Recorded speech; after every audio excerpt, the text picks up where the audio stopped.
Hey! That is a quote from Italian-American Arthur Fonzarelli, circa 1957. I have something new for you today, and that is an interview show, where I'm interviewing Arnold Schroeder from the Fight Like an Animal podcast.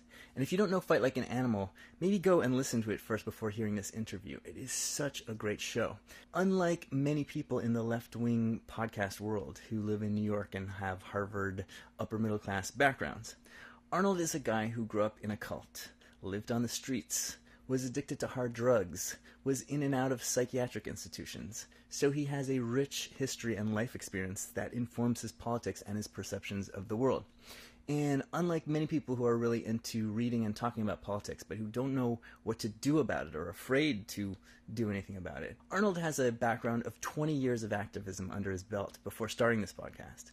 And coming from his life background, he had a very different assessment of risk and danger, so he's very much involved in hardcore activism, risky activism. From that experience, he eventually realized that a lot of the messaging that people use in activist groups and the presuppositions that people have and the different things about the culture of these activist groups are just a giant failure at reaching people.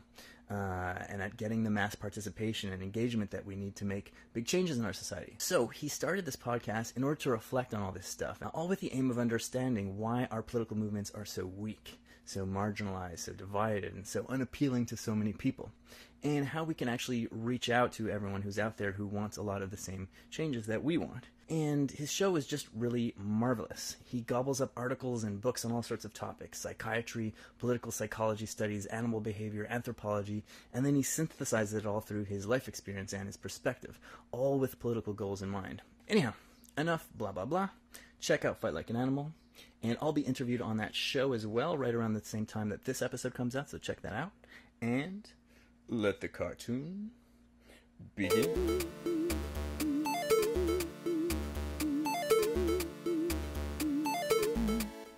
So we're starting off with some pre-interview banter, and what we're talking about is Arnold has some severe kidney disease, and a couple of days before this interview, he interviewed me, and while I was talking, he was throwing up into a cup, and then just kept on interviewing me like nothing happened. And for those of you watching on video, the video of the interview starts after the pre-show banter.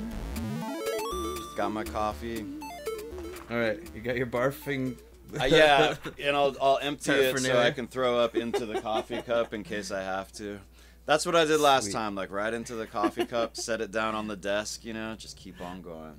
That was some professional shit. That's like top grade. That's like some kind of, news anchor, like if Dan Rather was like a lifelong alcoholic. Yeah, exactly. That's some shit that he could That's pull. exactly. It's like weird like memoir shit. Like I was at the point where I was throwing up during interviews and concealing it from the interviewee or whatever. It's all like Well, the first Prime Minister of Canada, his name was John A. MacDonald. Apparently he was like a raging alcoholic, and he used to go do debates. Like, so they'd run across this huge ass country, right? And he'd go do debates, and he'd be so fucking drunk that he'd stand up on the podium and just be like, and he'd just like be puking. Then he'd be like, "My opponent makes me sick to my stomach," and then he'd be like, "Oh," everyone would be like cheering him on. So that's Canada. That was a style of like direct action or whatever in the 90s, was to like take that shit Epikak that makes you throw up and then go into some like corporate office and be like, "What you people are doing makes me sick," and like throw up. And the one time that I was around people who did it, they all took Epikak, like a bunch of people took Epikak, and they went to these corporate offices that were closed. And so they came back to, like, we were all, like, blockading this logging road, and they came back and just threw up all over the logging road all night. And I was just, like, trying so hard not to laugh at my friends all night. I was, like, sleeping on the road, like, laughing into my, like, jacket or whatever I was using as a pillow. Well, no reason not to laugh at that, but fuck. You weren't doing that? No, I was like, I'm going to keep blockading the road, you guys. Like, that feels more important than throwing up on somebody's office. Division of labor. Oh, marginally related. I used to listen to for entertainment. Like before there was podcasts, you had some neo-Nazi proto-podcasts. You know, like David Duke, and there was this William Pierce. You know the guy who did the Turner Diaries, like that inspired the Oklahoma bombing? Right, yeah. So he's some weird-ass Southern professor of physics, and for some reason he was just some crazy big neo-Nazi dude, and he had like some radio show that I guess was shortwave radio, but they also put it on the internet, and it was like 10, 15 years ago, like in the late 90s, early 2000s, or 20 years ago, holy fuck, dude. It was on the internet as a podcast, and you could listen to this and download it, and for some reason I found this stuff, and I was like, this is fucking hilarious. And if you're Jewish especially, neo-Nazi stuff is awesome, because they're just talking about you all day. Are you Jewish? Man. Yeah. So I'm like, fuck yeah, I run the banks, and I'm doing this, and I'm doing that.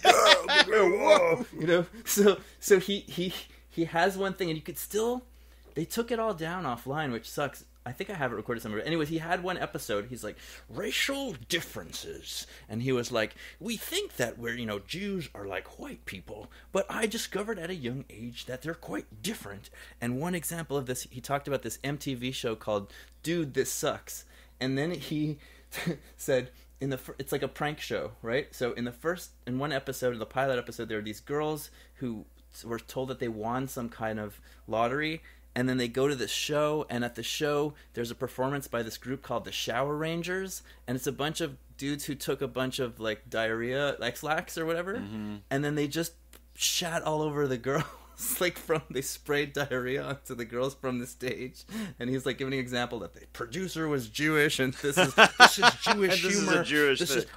I noticed as a young student in college that the Jews had an unusual taste for scatological humor, and then he's like, and this is what's infecting MTV. I looked it up, and it was real. They did that, and they shat on these girls, and they sued MTV, and it never aired or whatever, but that's some real ass shit. Anyways, that just reminded me that when you're talking about your buddies puking all over the place. Wiener, penis, VG, penis, wiener, penis, VG. So what are these differences in proclivities that match with left and right, these psychological differences, and why does it matter? In the Big Five personality inventory, which is, you know, so everybody who's ever taken a like which Harry Potter character are you quiz online or whatever, like, you know, it has employed some like elements of the Big Five: introversion, extroversion, openness, conscientiousness, and agreeableness, neuroticism. I actually forget what but it's, you know, it's just like a basic metric of some aspects of people's personalities that have been you know, it's like an inventory of 5 different dimensions that have been found to be cross-culturally durable, you know, so you can go different places and you'll find these same traits distributed in the population in about the same proportions. They're all actually normally distributed. So say openness to new experience, the most important for political purposes of the Big Five. In any given population, it's not only the case that it's meaningful, that the construct has some validity, but you'll find a normal distribution of the degree to which people are, you know, exhibit openness to new experience. So most people will cluster somewhere around the center, somewhere around the median of the mean of, you know, the human experience, and then there will be, you know, progressively fewer and fewer people towards either extreme. The extremes of like super open to experience and super closed. averse. Yeah. So, you know, so it's a mound-shaped distribution, you know, so it's like, and you'll find. So normal distribution is like your regular bell curve? Exactly. Right? It's a bell curve. Thing? It's a bell curve. Yeah. Okay. And so you'll find this in the United States and France and Belgium, but also in like, you know, North Africa or the Middle East or China. You know, it's a cross-culturally valid construct with a normal distribution everywhere it's found. And then openness to new experience is most predictive of political orientation, whether that is measured in terms of how somebody identifies, like on a questionnaire if you ask them how left or right they are, or in terms of actual political behavior, how they vote, what party they belong to, what they, you know. And so it is of any psychological trait ever measured, openness to new experiences is most predictive. But to give an example of how useful it is, it's also more predictive than, say, income, gender, race, like all of these other even class. Yeah, exactly. Yeah, it's more predictive than income in actual voting behavior. And like, I think the studies that I read looked at like 3 successive United States presidential elections, but the trend hasn't gone anywhere. Like, a lot of poor people voted for Trump in 2020. You know, like, So you're saying that no matter, in any country in the world, that you can predict how people are going to vote. Yes. More like, maybe not perfectly, but No. much more closely based on how they score on this openness to experience characteristic, whether it's just them self-reporting how open they are, or them being measured by various tests, than you can by any other metric that we have. Yeah, exactly. Including saying that, does that include someone saying that, oh, I'm on the left, and someone saying that, oh, I'm on the right, or no? Or do you know? No, I mean, like, self-reported political orientation is pretty reliable. But no, just in terms of yeah, like any of the big variables that people would tend to use in political analysis would be like your ethnicity, your class, your gender, and those are not nearly as predictive. Those are actually often statistically insignificant. And openness to new experience is highly statistically significant in predicting political behavior. So then how, or maybe it's too early to ask this question, but then how would you account for vote swings in elections, right? It's not the same people who voted for Trump in 2016 voted for Obama in 2012. How does that work? Well, first of all, because of the nature of a normal distribution, right? Because of those mound-shaped distributions, you're going to find the most people kind of somewhere right in the middle, which is also, I actually think, why so much of how politics works, like why it works the way it does, why there is like kind of this like ostensible centrism that pervades all of, like a lot of people really don't tend towards extremes and will tend to see, like, I don't know, we'll just like tend to be right there in the middle, and it would actually therefore be pretty reasonable to toggle between two. So like your Ken Bone guy, Ken Bone? No, I don't know who that is.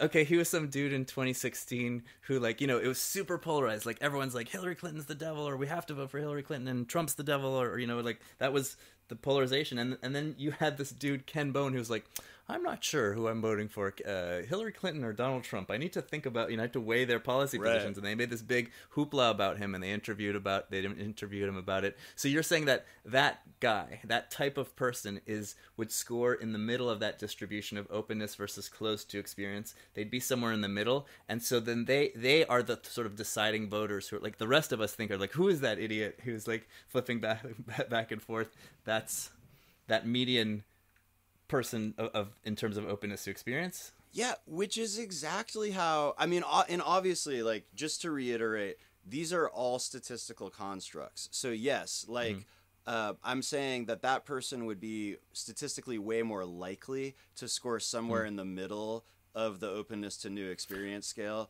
right? But of course, in none of these cases am I saying that person definitely, that single individual definitely does. And that's important because when we have these discussions, people will always say like, well, but wait, what about my super right-wing uncle who's also super adventurous? And I'm like, these are statistical arguments. I'm not saying your uncle is not both right-wing and adventurous or whatever, right? Right. But yeah, that is like, and that's exactly how the fuck politics usually feels. Like, electoral politics in the United States has this very distinct quality where there's all these people who really give a fuck and are sure they're right and are like fervently convinced, but then elections always come down to like these 12 voters in a suburb in Iowa and these other like 6 people in Mississippi or whatever, and there's always this distinct, and it's like, and who knows how they'll vote, and there's a distinct like, yeah, and they're kind of indifferent, like they're not, those voters who actually decide elections are not passionately convicted one way or the other often, right? Okay. But tell me more of some of the implications of this, because you were talking about how to message things. In the US, for example, the way I see it is you don't have any left-wing party. You have two right-wing parties. Absolutely. Right? They just have different styles of right-wing. One is a more hypocritical right-wing that sort of dresses itself up in left-wing language and talks about anti-racism and talks sometimes about class and talks about these things, but kind of still does most of the same things that the other party does. And the other one just has nakedly right-wing messages, anti-immigrant, trans bathrooms, all this stuff like that. But they kind of have the same policy agenda, more or less, with some important differences. But, compared to like in Europe, where you actually would have like a real left-wing party and a real right-wing party, the U.S. doesn't have that. So how does this fit into the United States or other countries where you don't have a real left-wing party? You just have left-wing shtick. So I think it's like truly essential for understanding that fact, because it's exactly like you said, and I think that your podcast does an amazing job of reframing it in a particular way.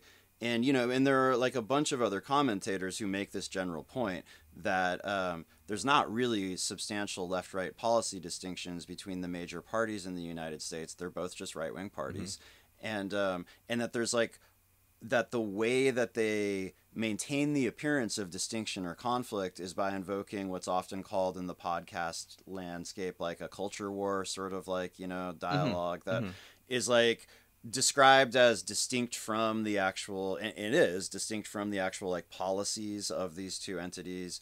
And so I think that to understand that, like a way to understand that is to say that the two right-wing parties that control the United States of America employ the psychology of left-right difference to create all of these conflicts that have nothing to do with their policy agendas whatsoever. And yeah, that's a huge big thing. I want everyone to just sort of absorb that.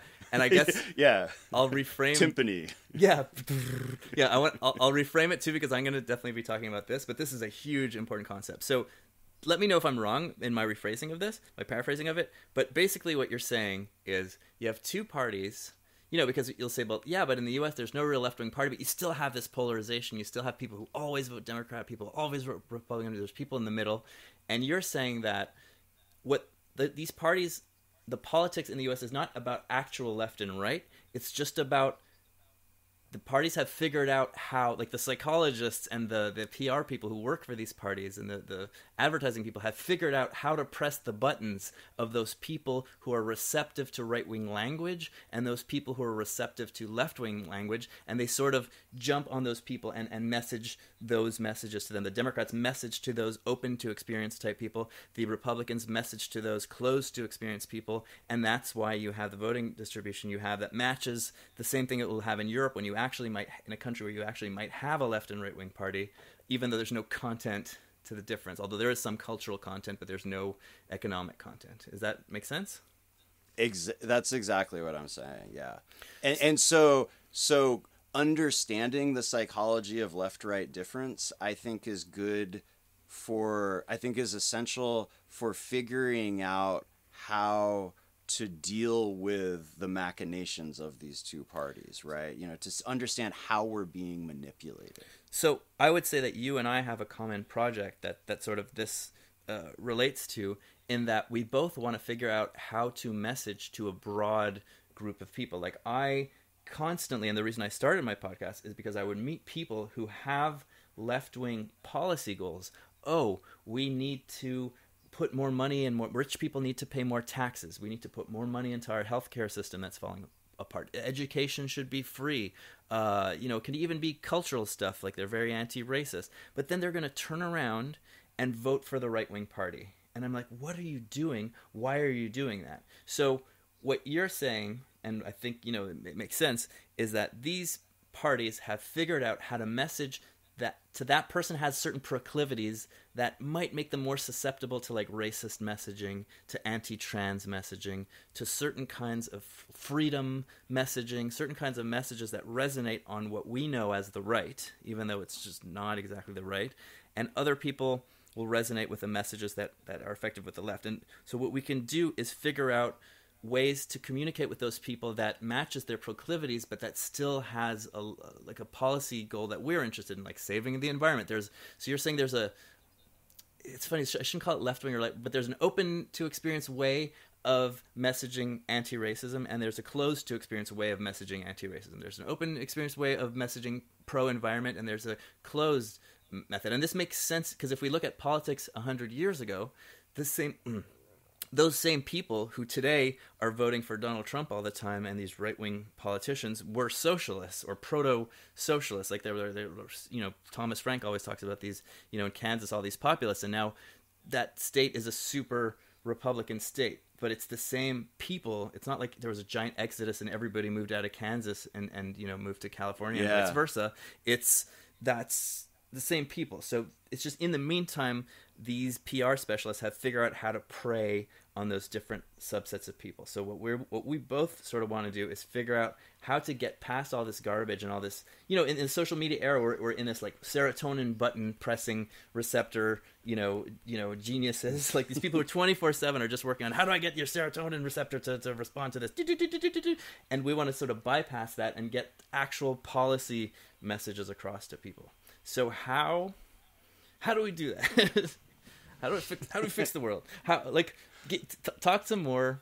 I mean, because you have a lot to say about this. Talk some more just about the implications of this, how it plays out, and also on your experience. Because I want to rewind a bit and talk about most of us who are doing podcasting and who are listening to podcasting, these political podcasts, are really interested in changing the world, changing at least certain things about the world, about our society, but we don't know how. We have no experience doing anything. We're trained to be passive consumers. We don't know how to go raid lobby a politician. We don't have any friends who do it. We don't have the experience. No one taught us that to us in school, so we're just sitting around and we might be yelling at each other on social media or just listening to podcasts. You come from the world of activism. You spent much of your life running around doing things, and now you've turned around and now you're doing a podcast. How did that happen, and how does this stuff, what you're talking about, relate to that and to your experiences?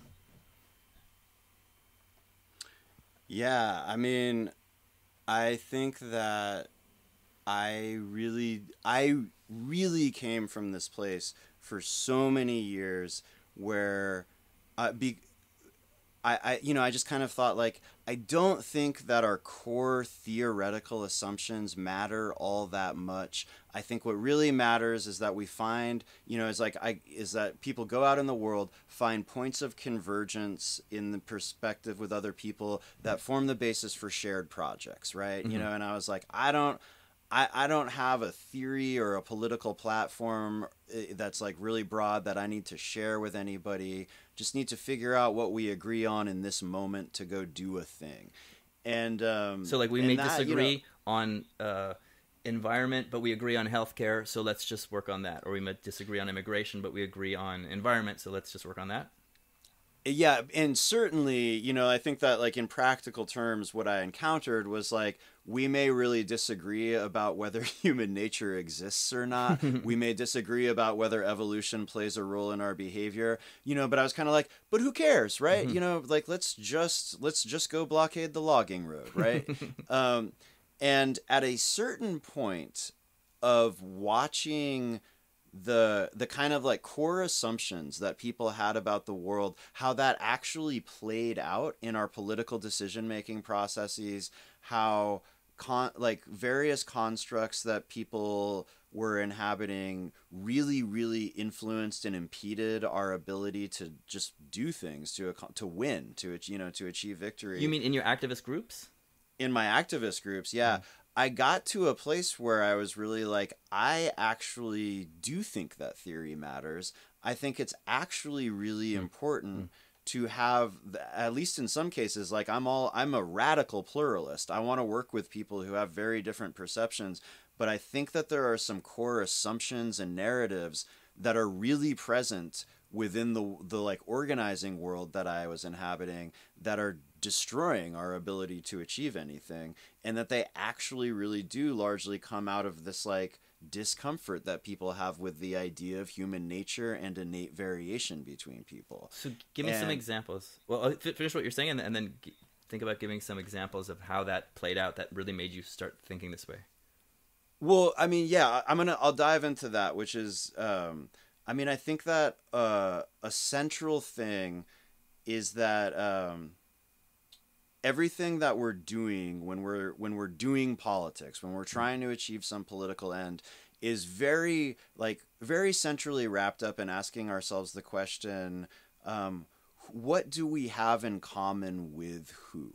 Right. And like, what are our points of convergent interest and perception that would form the basis for some kind of unified program of action? Mm-hmm. And narratives about, so a narrative that encompasses innate variation, that encompasses biology, can do a thing where we look at different groups of people, say they're separated by some really vast like differences in experiences, black people and white people, native people and black people, trans people and cis people or whatever. And we can see how in any given group, there are some of the same types of personality traits that we can see the same types of people in any given group. Now, in a typical left social constructivist narrative, that is not permissible. You cannot see the white person who has the really like prominent place in the hierarchy collaborating with the black person who also has the really hierarchical tendencies to suppress the other black people who are sick of getting beaten up and caged by the police, right? That's not allowed. But it's real. Like, that's what's actually real, is that there are the same types.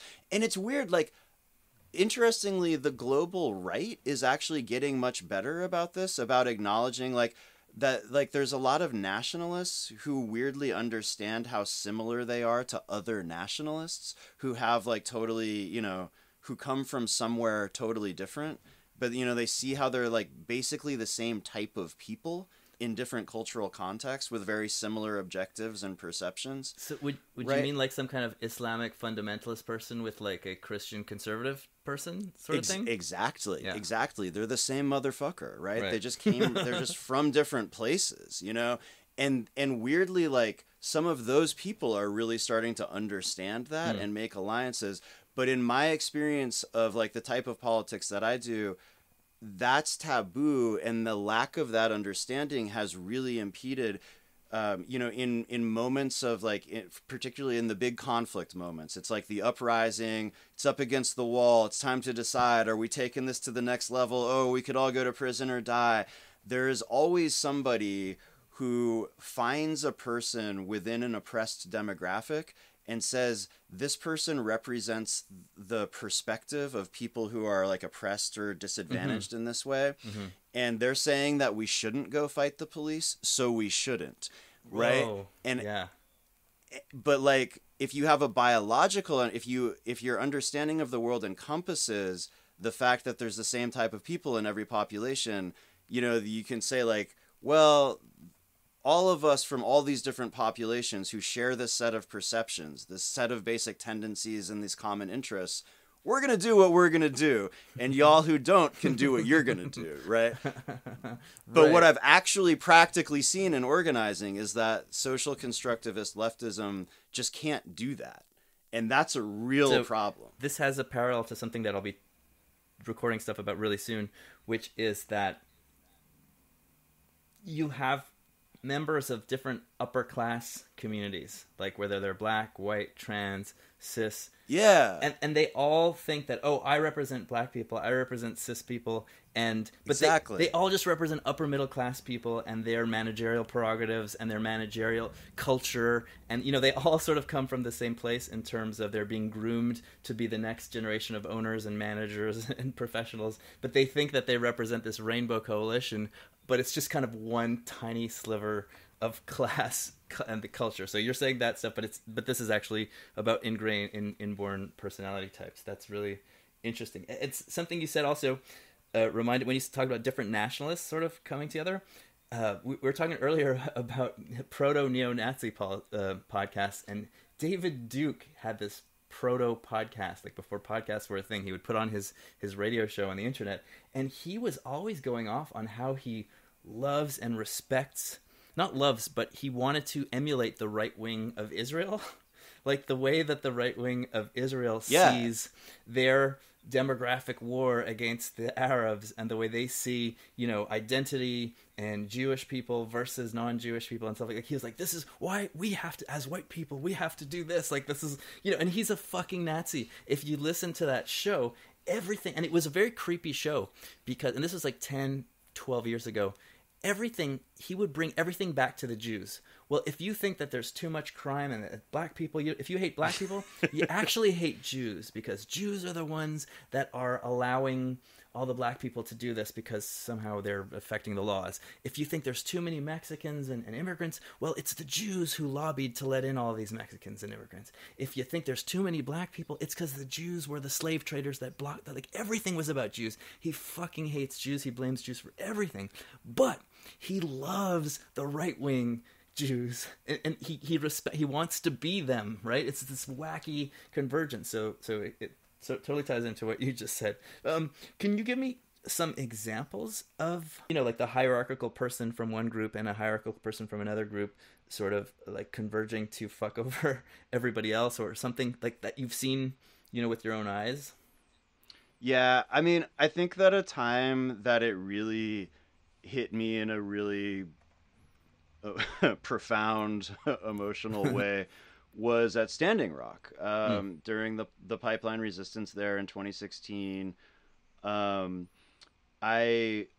think that I started resisting resource extraction when I was 16 years old, and I literally had been waiting my entire life for Standing Rock to happen. It meant so much to me.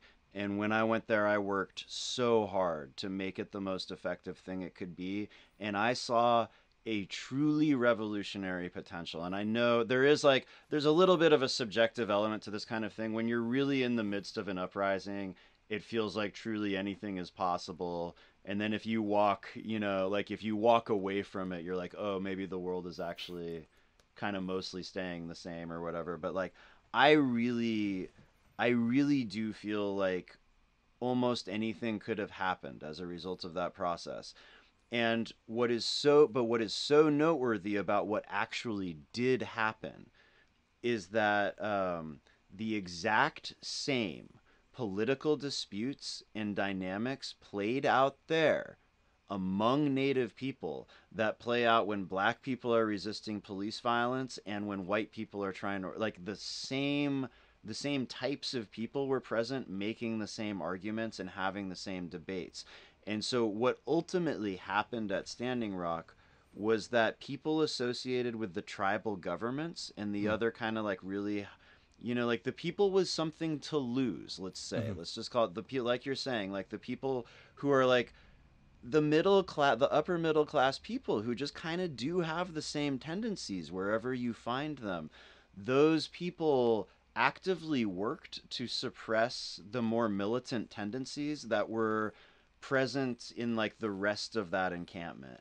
And they worked very hard to press a narrative that they represented some kind of like definitive, that they represented Native people per se, and that their desire to de-escalate that resistance should be thought of as a moral imperative to like respect Native identity. And and to like honestly like embrace like Native wisdom or something like that, even though there were literally all these other Native people. And and you'll also get this, if it's like a black led uprising against the police, there'll be some like quote unquote black leader who's like, listen, everybody, go home. I'm the black leader, and I say it's time to stop. And they'll literally just be other kids, like other black people who are like, no, let's burn it the fuck down right now, And that exact same thing happened. And it's like Native governments just are the same power structures that you find anywhere. Like there was an inventory of the amount of logging done on different land ownerships in the United States at one point, and Native land ownerships had the highest rate of deforestation of any land ownership. It's like it's not the case that identity is a total, like thwarts all of the destructive tendencies that you find in other power structures. Power structures function very similarly wherever they're found. And so that was one case where like seeing basically seeing like liberalism destroy a radical movement within within a group of like indigenous people at Standing Rock was one of the things that really made me feel like these dynamics are universal. You find these everywhere. But do you see that more as a class thing or as a personality thing? Because I'm guessing that it's like what you're saying, like the Native American landowner. Well, he's a landowner. He thinks like a landowner, and he wants to make money. And the Native American activist, who's the upper middle class, doesn't want too much shake up, doesn't want too much chaos. Whereas the poor person who has nothing to lose thinks that way. Do you think that matches more to class in this particular case than matches to proclivities, like in born proclivities? Yeah, I don't know. I'm not sure that I've ever thought too much about which is like the greater contributor. I think that definitely, like I said, like this is the politics of people with something to lose. Like definitely the class aspect of it is huge. Maybe it's even primary in that case. But I think the point that I would make, I mean, I think that there is definitely also like an innate component there.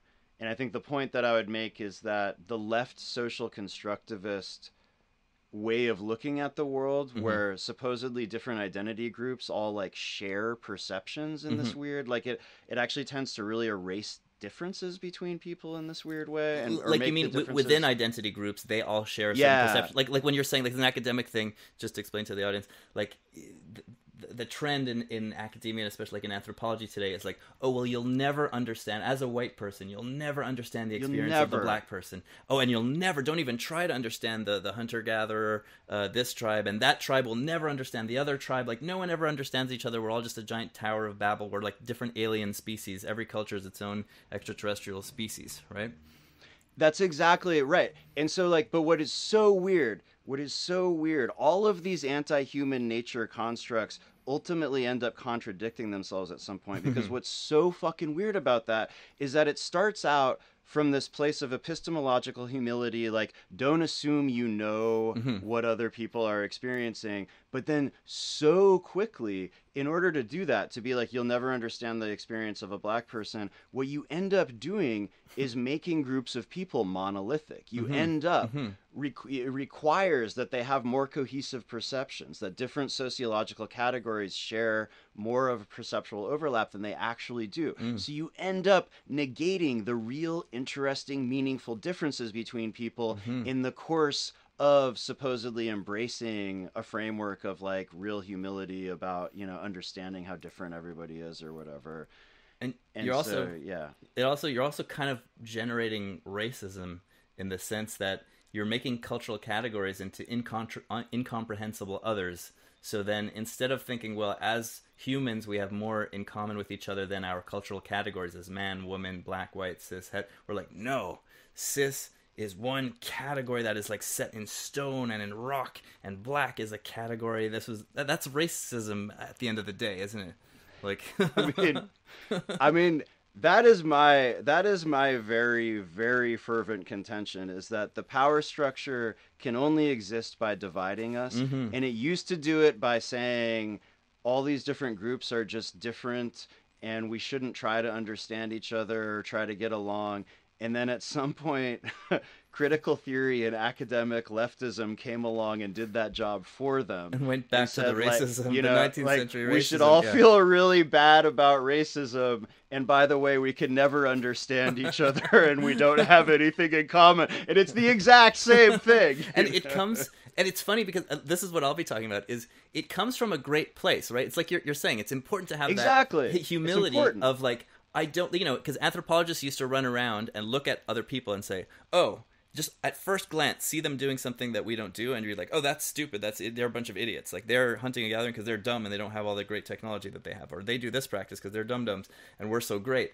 And that was just this horrible racist impulse. So those, like Boas and those type of anthropologists realized, like, no, we don't know what we're even seeing. We need to be humble. We need to sit there. We need to do participant observation and live with these people for 2 years before we can even have a thought about how they work. But underlying all that is that we are all human at the end of the day. There are things that we don't understand, but there's so much that we do understand. And that's what, after a certain point, then you can make those judgments. But what we're saying today is like, no, you can never make those judgments. This is incomprehensible. It's like this religious kind of thing. Like, this is this unknowable. And what I'm getting at is and like you said, the ruling class needs to divide us.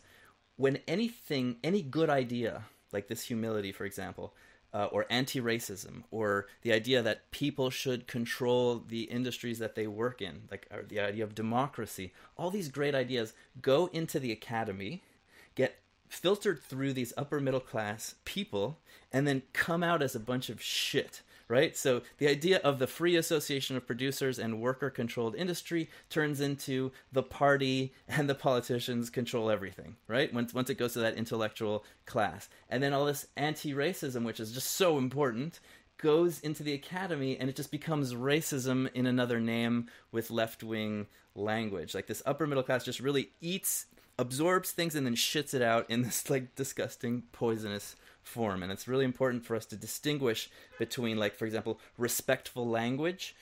We don't want the people around us to feel bad. We don't want to say things that perpetuates bad ideas, and versus political correctness, where we're just terrified of saying things because someone is going to rat on us, and someone is going to punish us, and someone's going to report us to the authorities,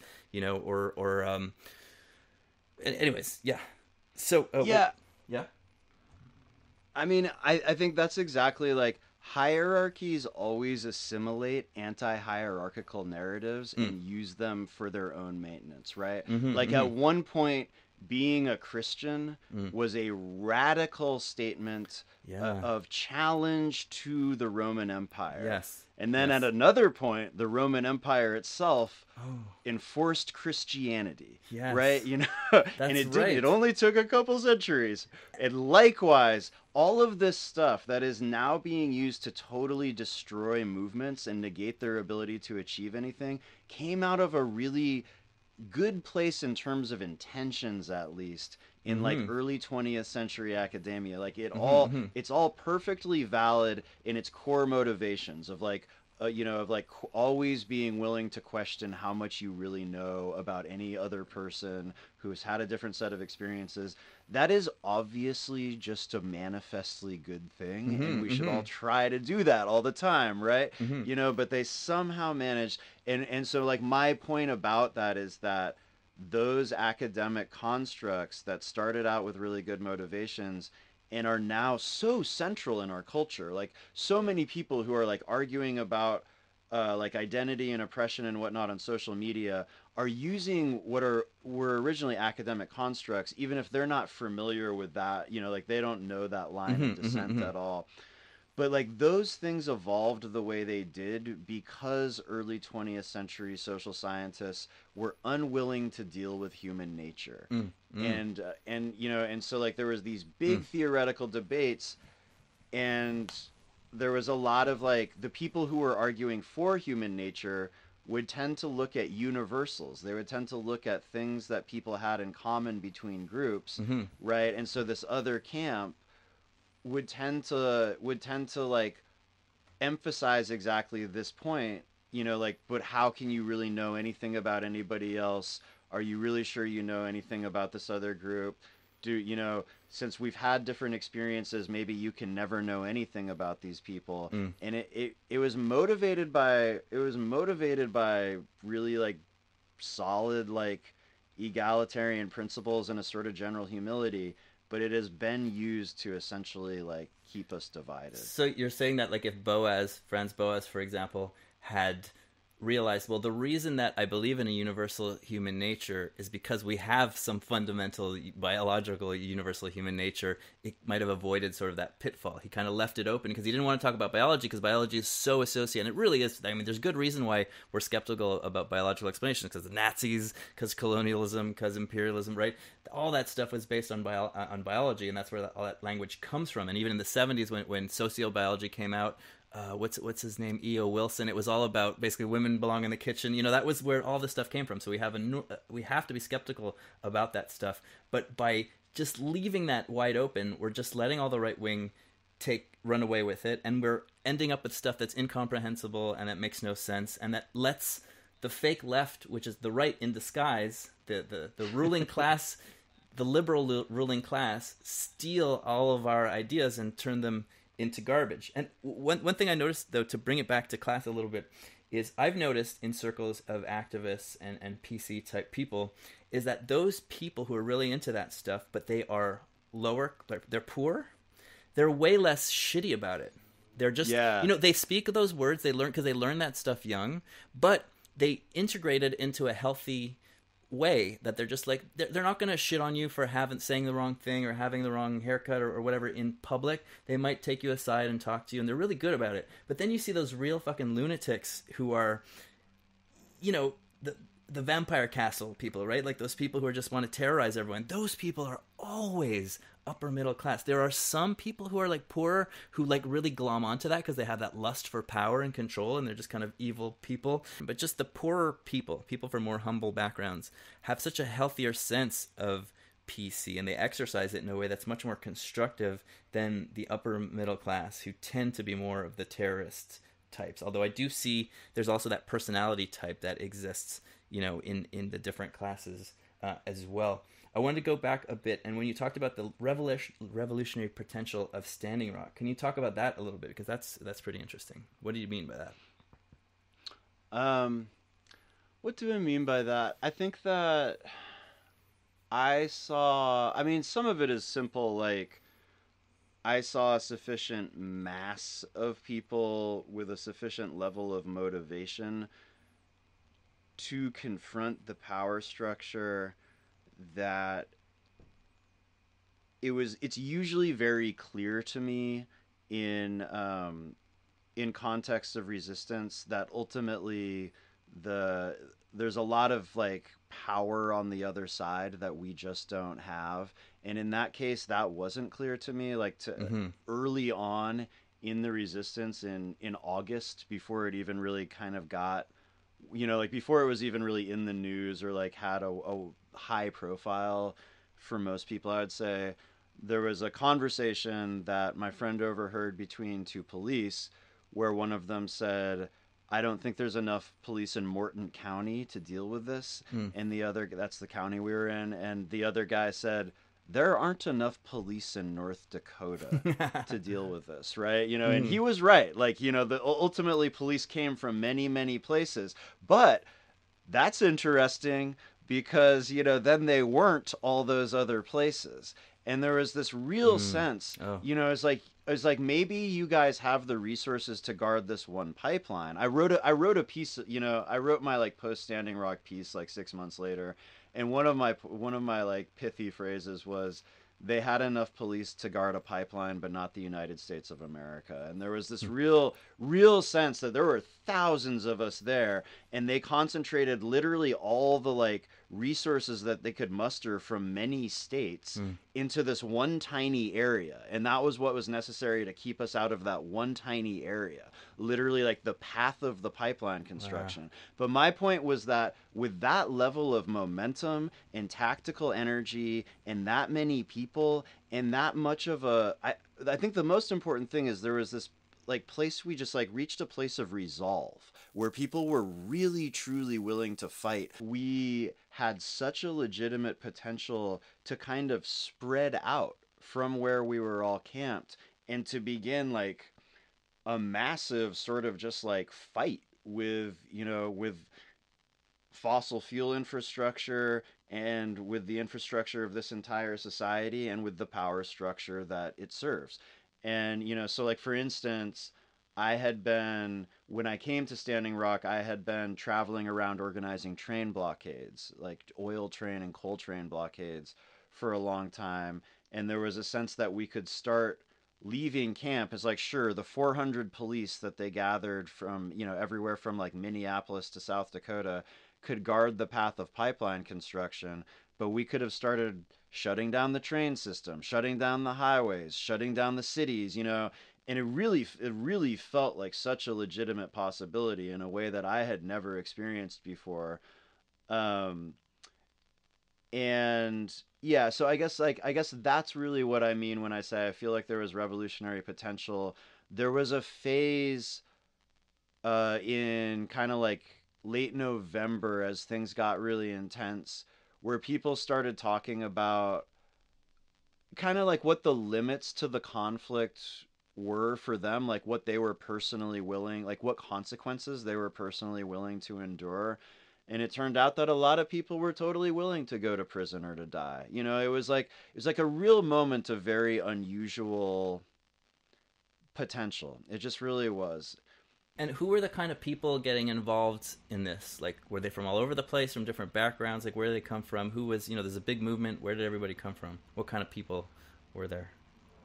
Um, I would say that I worked with a lot of I worked with a lot of native land defenders Mm. who had some background in a local struggle, like wherever they came from. Somebody was trying to build a lithium mine or dump some fucking nuclear waste or whatever, and they had some background in that struggle. So like definitely militant native land defenders.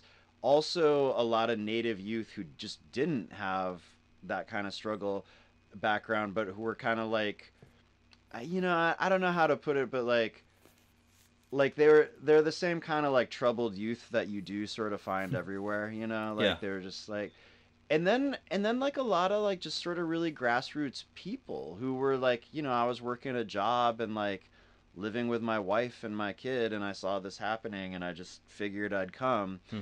And then there was definitely like people like me, people who like tended to be really who weren't native but tended to be really mobile. There were definitely like a lot of like earth first type Mm-hmm. people, or just like that, people who like were familiar with that style of resistance.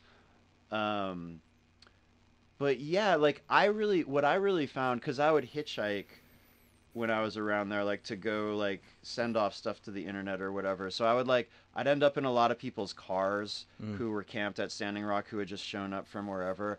And what I really found is that it was literally only the people in the power structure. It was only the people in like the tribal governments and stuff like Mm. that who had any kind of problem with really serious acts of resistance. Hmm. And that almost every person there, almost certainly every native person there who was just kind of like, just sort of like in a like didn't have like a big like political background per se, Mm-hmm. was totally okay with people like burning cop cars and whatever else, like they were all about it.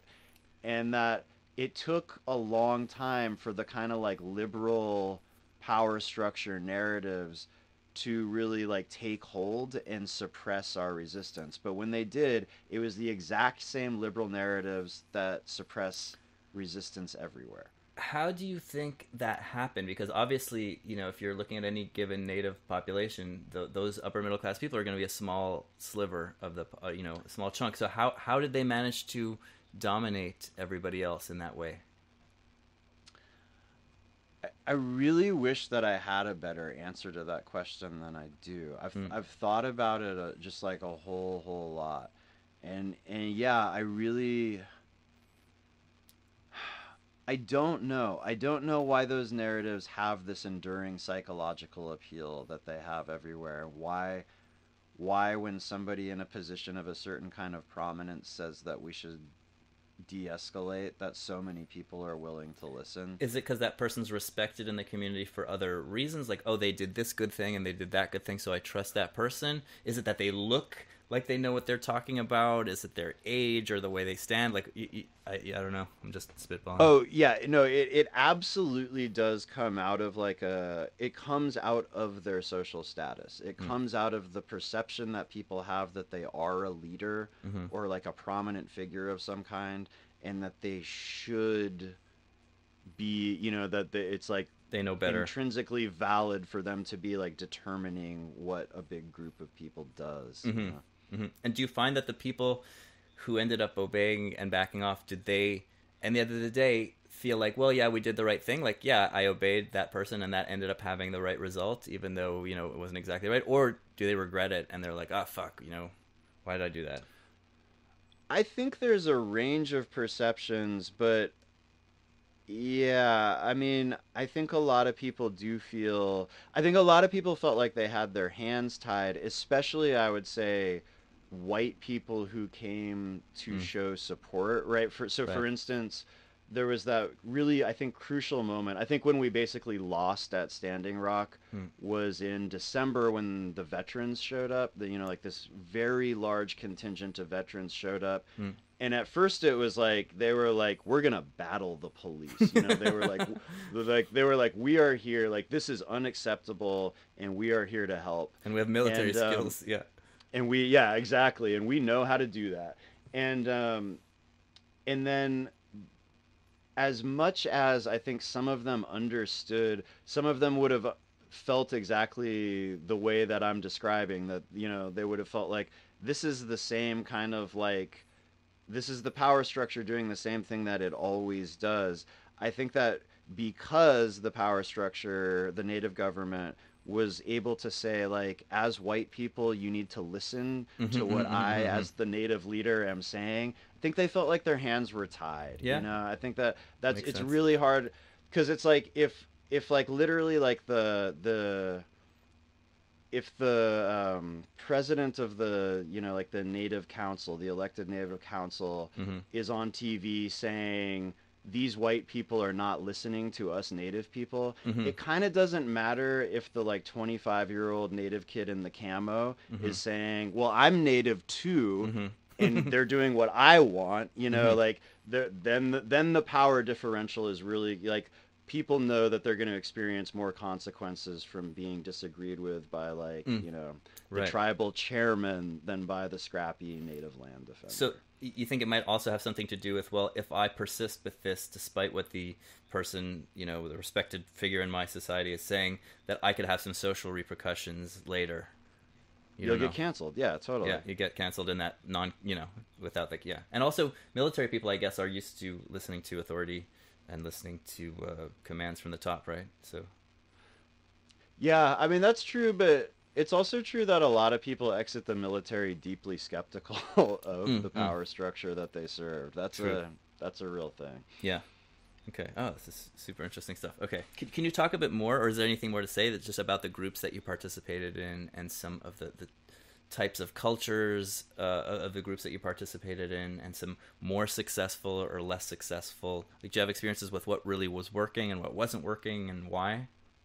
A point that I'd like to hit on because it relates so strongly to like what I'm trying to do with the podcast and everything Mm, is just that, yeah, there is like, I do have these decades of experience in movements, and so when that starts in the mid 90s, I encountered a sort of like activist landscape that I would say was way, way, way less encumbered by some of these dynamics that we've been mm, talking about, some of the like cancel culture, safety culture kind of stuff, mm, and just this whole like social constructivist like left framework. There was way less of the like, well, since this person had a different experience, how could you possibly say anything about them? Or mm-hmm, like, how could you ever know the same truth? mm-hmm, And so I think that I saw, it's not like in the 90s I was like, whoa, looks like victory is imminent or anything. It mm-hmm. was like we were clearly on a very depressing trajectory, and the odds didn't look great, but there was a culture of resistance. Like there was a culture constituted around trying as hard as it could to shift our trajectory that actually felt more viable Mm, than resistance culture feels now in a mm, lot of mm, cases in many respects. And so, there's this whole like, it's like we go through like, like the dialectical process, like thesis, antithesis, and synthesis. And like, I mean, like, I feel like we, we at resistance culture kind of like went to these places that had these very extreme tendencies that aren't really productive. But I hope that in doing the podcast and like other, just like other kinds of projects that are similar to this that people are doing, that we can kind of create a resistance culture that has healthier assumption, like more valid, reasonable assumptions about what people are and what our bases for understanding one another and collaborating are.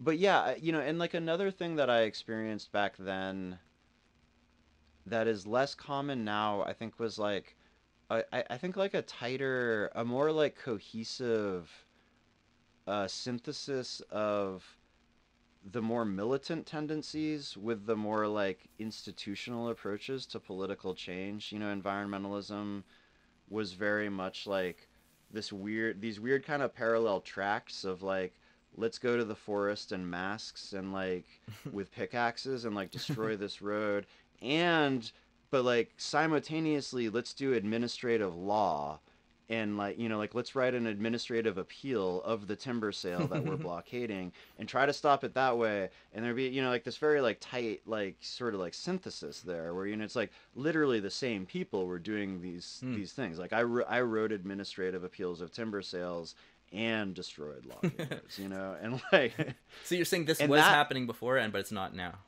Yeah, and for some reason like that is way less. I see way more of a fragmentation. There's like the people who hit the streets and the people who, work through institutional channels. And while I have very revolutionary objectives, I see how working within institutions, as long as it's in combination with like movements, can actually be really useful. And I don't see as much of that now as I used to. So you see people are like, no, we don't want to participate in the system, we just want to do outside of the system, like a bit like Occupy Wall Street type of thing. Yeah, exactly. Where do you think that came from? Because obviously the power structure is where things happen, so you can't pretend it doesn't exist. Why did people abandon working through formal channels? I don't really know, but I think that I would invoke this notion of the post-materialist shift and this idea that in like post World War II material abundance, our societies became increasingly about like niche self-expression and self-realization, and that politics increasingly became about expressing your unique identity more than it became about affecting external outcomes, And so, yeah, like I've talked for hours about that at a time in my podcast, and that's like, there's some great books like The Silent Revolution by Ronald Inglehart that predicted way back in like the 70s so much of how our politics has gotten, how it has gotten like way less like, I don't know, like way less disciplined and way less like clearly about achieving objectives and way more this kind of like crazy circus of self-expression. Expressing yourself. Which episode was that? I remember that being one of the particularly excellent episode. It's called The World is a Lot Like the Internet, and I don't remember which number it is. Okay, but just as long as people could find that, because that's one of the top ones I can recommend. You seem to be saying like the sort of the quality of people that are getting involved in these groups seem to be deteriorating in certain ways and seem to have sort of more narcissistic concerns. What's a way, because there's so many, like if you survey people, right, the amount of people who want big changes, whether it's environmental changes, healthcare, change of the economic system, like all kinds of stuff, there's huge numbers across demographics. And even like in Canada, the amount of conservative voters who want to tax rich people more to put more money in the healthcare system is huge. How do you, and these things don't just happen, you have to be active to push for them to happen. Even if you're just focusing on legislation, never mind like revolutionary change and changing major fundamentals of our society, how do you get all the people who are listening to these podcasts and care deeply about politics but don't do anything? Why are we all so silent and not being active? And what do you think there are some ways of getting people to be the ones that are active versus these kind of toxic people who often are the ones running around doing stuff? Yeah, I mean, so that is like, it's the real big question, and I think that exactly that perception motivates me personally fight the culture war that I'm kind of fighting. You know, like I say a lot of stuff that is really taboo in a way that like really gets you in trouble with a lot of these kinds of people who everybody sort of associates with movements and politics and stuff like that. And I really think that the kind of power that they weirdly have is so ephemeral and illusory in a way. I'm like, really, what power do these people actually have? And nobody cares. It's like such a small amount of people that care about those rules. They're just influential people. But when you say taboo stuff, you're not running around saying the N-word or anything. Like, what do you mean? You're not saying like bad words. Like, what do you say? Or sexist things? What do you say? No, but like literally like what I've said to you in this podcast, that different groups of people, that, you know, like black people and white people are like populations that have the same types of people within them, you know, and that they're like, right, that like I grew up getting stopped by the police and arrested every couple days, you know, like my father spent like 15 years in prison by the time he was 30 or some crazy thing like that, right? Yeah. And so, you know, and like my brother will say, like, I feel like you and I have more in common with a black person who comes from a place where people get stopped by the police a lot and whose fathers are in prison than we do either with white people for whom that's not the case, or that black people, you know, he'll be like, poor white people and poor black people have more in common than either do with rich black people or rich white people. And I'm like, yeah, absolutely. That is so taboo. That is literally described as racist to say. Yes. And I'm like, wait, but what we're saying is that people are like, people's behavior and perceptions is largely the result of the conditions they're subject to, and that race isn't a magic essence that determines who we are. How the fuck is that racist? Exactly. Right? You know, like what y'all are saying is racist. Exactly. Exactly. And everyone who has life experience understands this, right? And it's only people who have no experience. It's only people from the middle class and who went to too much college too soon. You have to get a PhD to be that fucking stupid. Like, you have to have spent... And what is college, right? You spend your life, you're in school, you're in grade school, you're in high school, middle school, I guess in the States you have. Then you go to college, and then you go to grad, and then you go to PhD, and then you go to post-grad, and you're fucking like 70 years old, like whatever. Like, you know, you're like in your late 20s, early 30s, and you haven't done anything outside of these institutions of conformity and of education and of learning or brainwashing, depending on what's happening, right? So how you have all these theories and no experience to know that these theories are fucking idiotic, or to evaluate those theories as intelligent or stupid. Because some of the theories are really great. There's good stuff in academia, but so much of it is garbage. And what I noticed is the students who had more life experience were able to evaluate and distinguish the poo-poo from the diamonds, you know, whereas the other people were just like eating the diamonds and the poo-poo in one big shovel and couldn't fucking tell the difference, right? And it's like the strength and power of a poor black person going to a poor white person in Kentucky whose teeth, you know, are falling out because he can't afford a dentist, and whose son overdosed from fentanyl, and who's like, you are my brother. We have the same situation. We're struggling in the same situation, except I have some extra struggles that I want you to empathize with. Like, I have to deal with some extra things that you don't have to deal with. Let's fight together. And that is heartwarming. That is solidarity building, versus some little middle-class piece of shit going to that same guy saying, you have white privilege. Like, like, you know, that's anti-solidaristic, right? You hear the word privilege and you're like, privilege means something that you don't deserve. That you have something that you don't deserve. It doesn't mean, you know, it's the wrong word for that important concept that someone, you know, the intersectional concept that someone, let's say, who's black versus someone who's white, who's all things equal, has some extra disadvantages. Disadvantage is a word that makes sense, or not as many rights, versus the idea of privilege, which makes, when a normal person who didn't get fucking 12 years of fucking brainwashing and abuse at school hears the word privilege, they think you're saying that I'm a rich piece of like sis. Like, what do you think? What are you saying?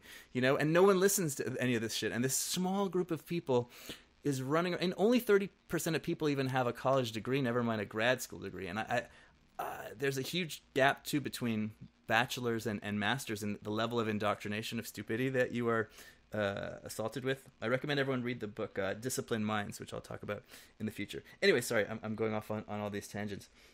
but yeah, basically, I agree with what you're saying.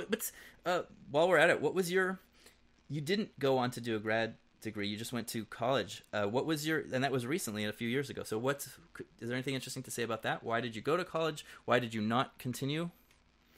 Did you graduate? Yeah. No, no, I am not. I am not a college graduate, and sometimes I really wish that I had never gone to community college because while it was pretty useful, I went through like the calculus and stats series, and I feel like that was incredibly useful and fun. Yeah, just for people who haven't listened to Arnold's podcast, like you have a huge level of knowledge about a whole bunch of subjects that a lot of people that I know who are in academia don't have that same level of knowledge. Like there's definitely benefits to going to school and learning certain things, but I don't think that people shouldn't be discriminating just because someone doesn't have a credential. Like people are asking me like, what's your credentials? And I haven't talked about myself at all, right, on my show. And it's right. I will, just because I think it sells. And I think it's like a way of just like getting, selling out and like being parasocial. But it doesn't, like, don't be so clinging to that. There are people who understand things and who have access to knowledge nowadays in the internet who have a huge amount of knowledge with zero credentials. So go on, talk about your experience.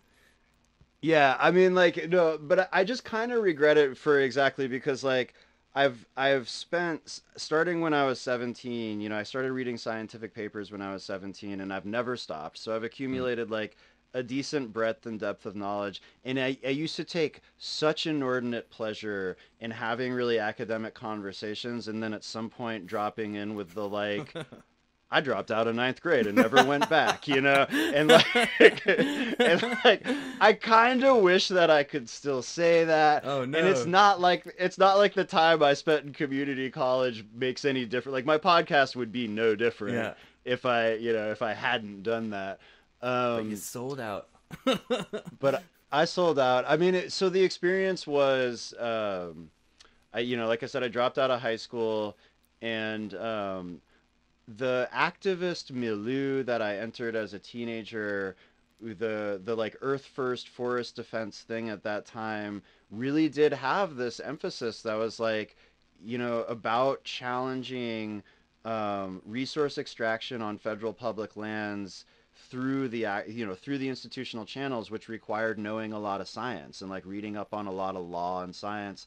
And there was very much a like, anybody can do this, everybody should do this, move to some place, buy a national forest and start challenging them and shutting shit down. And so that's what I did. When I was like 19, I went back to the Central Sierra foothills where I had like spent some of my teenage years, and just started reading science about the species that were in decline because of logging around there. And then I started like writing these challenges. And so I think that from a very early age, I mean, maybe from the time that I started sneaking into the university library at a university in New Mexico when I was 17, and like just like literally sleeping on the street, I just really felt like anybody can do this, and the idea that there should be some like limited subset of the population that employs scientific reasoning or feels qualified to engage in any of this stuff. I felt like a profound intuitive hostility towards that notion, and a kind of like, I guess like kind of like a defiant like, no, like I'll learn this stuff if I fucking want to. You can't tell me not to, And like literally had to like, like I was kicked out of a lot of libraries when I was a street kid because I was so obviously homeless, and and I was like, really had this feeling like, no, this is mine if it's anybody's. And absolutely, you're not going to keep me away like from who it. The fuck belongs, like it's for everybody. You're a fucking citizen. That's knowledge is there for you. And probably I've noticed when I go to libraries in the US, it's very much poor people and homeless people that are there. Like that's who's there nowadays. Yeah. Everyone else has the internet at home, right? And all the poor kids are showing up at the library to do their homework, to go on the internet because they might not have it at home, or their cell phone or whatever. And then they're also just, some people are learning, right? Because there's stuff, you find all these treasures, right, in the library. There's so much stuff to learn. Did you have any success with, you're talking about you're doing these like fucking legal challenges without a law degree, without that stuff. Did you have any success with that? Did that go anywhere? Was that worth pursuing? I stopped a lot of timber sales. Yeah, Wow.